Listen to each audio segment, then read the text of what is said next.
Hello, I am Richard A. Boxall, and this is my short and almost daily podcast in which I chronicle my life and attempt to be a writer by writing daily-ish.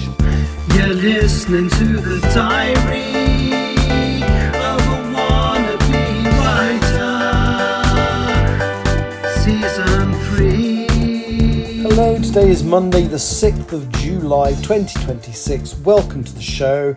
I'm lying on my bed in the United Kingdom under a fan that's blowing cold air at me, and yeah, it's been a very long day, so I've barely slept since yesterday's podcast. So you got me just before the wake up call, I think, and wake up call happened. I'd already ironed my shirt and everything and basically packed. There was just a couple of bits I needed to put into my bag.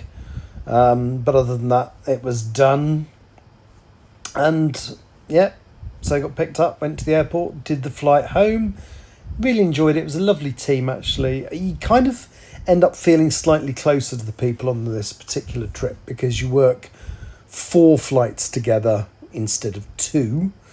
2 long haul. Obviously, when we do a short haul, you can do anything up to 8 flights together, sometimes more if you then do something the following day.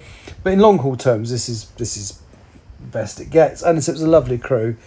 We landed bang on time, and I think I'd mentioned yesterday I was meeting up with a friend of mine just to give her a bit more support over this potential problem she had with the documentation. And so I met her. Well, I didn't actually. We were both racing towards the same place, but she got there before I did and got into the place where it was like I'm having to sort of be careful about what I say. I mean, I could say exactly what's happening, but without really talking to her about it, that's not fair.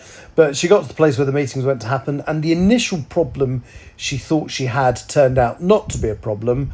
But then there was another problem, which took me and another friend of hers to resolve. But we did manage to resolve it. We managed to get a document to her in time, and it all got resolved. And she was, much happier after that. So that was great. And then we were going to go for a walk, but my hip was sore. So we went to have some lunch instead, which was very nice.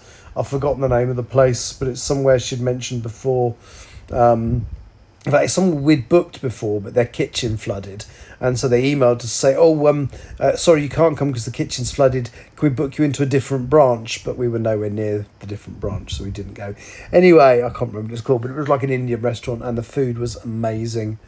And after that, we jumped on the tube to get back home, and then the tube, not the one we were on, but one ahead of us, broke down, and luckily we stopped at a station and all the doors were open, but it was getting very hot, and we were just sitting there for about 15 minutes before we thought sod this and got an Uber, and the Uber was to take me back to where I'd parked at the airport.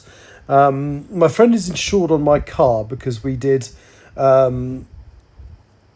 little break together earlier in the year, and although she never drove then, which was quite amusing. But yeah, because I was knackered, she drove my car home. I had a little doze, and then came home, basically. And I dropped off some stuff I'd picked up for her in Japan when I was there. Then I got home. I had a coffee before I went and felt okay to drive, and I got home absolutely fine. It took an hour, nearly 2 hours because of traffic, but I arrived about 45 minutes before my Waitrose shopping was delivered, and that was great. And then literally, as soon as that was delivered, I put the chilled stuff away. I'll put the non-chilled stuff away tomorrow, and that takes us up to pretty much now. So, I haven't done any writing today. I did do some reading, actually, overnight, when I did a bit of reading on the plane. So I'm reading more Terry Pratchett. I'm reading Interesting Times, which I'm not sure what to make of it, but I'm nearly halfway through, so it's fine. And then, so tomorrow I will probably allow myself a bugger all day because I feel I deserve it, frankly. But after that, I will then knuckle down to what I need to get done with the next chapter of Still Life Now, the Still Life sequel, Self-Portrait. And because it's nearly done. Then I need to do the edits on English Hikikomori. And then, so it'd be lovely to get both of those done before I go back to work. Now, I'm not quite sure when I go back to work because our August rosters have not been published yet, although that's quite soon, actually. I think that's Thursday that happens. But I might have to go to work the 1st and 2nd of August. So I've got unpaid leave until the end of this month, so the next day I would work would be the 1st of August, but from the 3rd I've got a part-time week followed by an annual leave week. So what I'm kind of hoping to do is get the 1st and 2nd as ad hoc unpaid leave, which means I don't go back to work until the 17th of August. The other good thing is I've had confirmation for the CT scan, which is the first stage of my hip replacement. I've got that scheduled for the 10th of August. And that's brilliant because they told me August scan, October surgery. Now, the fact that the scan is in August is great because it probably means the surgery will be October. You know, the first thing they told me, they've hit the date they wanted to. So that's all good. I'm feeling positive. Say I may not do writing tomorrow. We shall see how I feel. I'll probably end up just doing my music podcast a day late because I still haven't done that.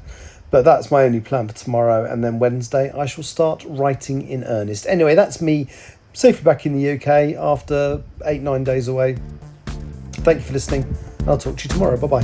You have been listening to The Diary of a Wannabe Writer, presented by me, Richard A. Boxall.